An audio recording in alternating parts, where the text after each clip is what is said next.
Hey, thanks so much for joining us. Today we're talking about getting back to an active, fun lifestyle, even if you've been dealing with some knee pain. And we're joined by Dr. Ahmed. Thanks for being here, doctor. I appreciate it, Kristen. Thank you. So this is the best time of year, and people may want to get out and go biking or hiking or get on the golf course, and then they realize that they have knee pain. And obviously that's a huge bummer, but it could also indicate that there are some underlying problems that could be kind of serious, right?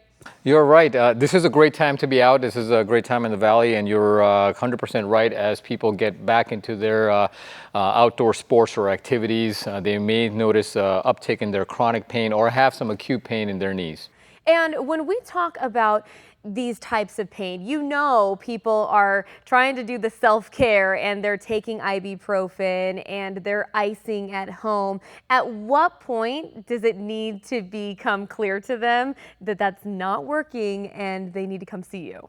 A lot of the times, patients have tried a lot of these over-the-counter treatments, and I'm not disagreeing with that. A lot of the times it is treatable with those modalities, but once they have pain that persists, I think it's a reasonable thing to come on in and be assessed. There's no reason they should have to live with pain.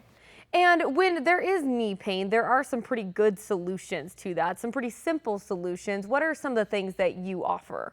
I agree. You know, a lot of the times patients think that they'll get into see an orthopedic doctor and we're going to go into surgery. One of the things I reassure everybody is no matter what the problem is, acute or chronic, a lot of solutions are very simple and they are non-operative. Things can be as simple as trying newer anti-inflammatory medications or getting an injection, getting a brace, getting into physical therapy. So lots of easy solutions that may provide them with the relief they need. But when you do need knee replacement surgery, when it gets to that point, even that now is minimally invasive, right? Knee replacements have come a long way. So what people used to think as knee replacements with large incisions, that's not happening anymore. It's smaller, minimally invasive incisions, and that does aid in recovery. Recovery is pretty fast, about 3 months. We do things with the latest technology as well. We use robotics to be able to guide our sizing and our implant positioning. I also like to do a very cosmetic closure, which means none of that staple line, that railroad track that goes down. So everything is very cosmetic as well for the patient.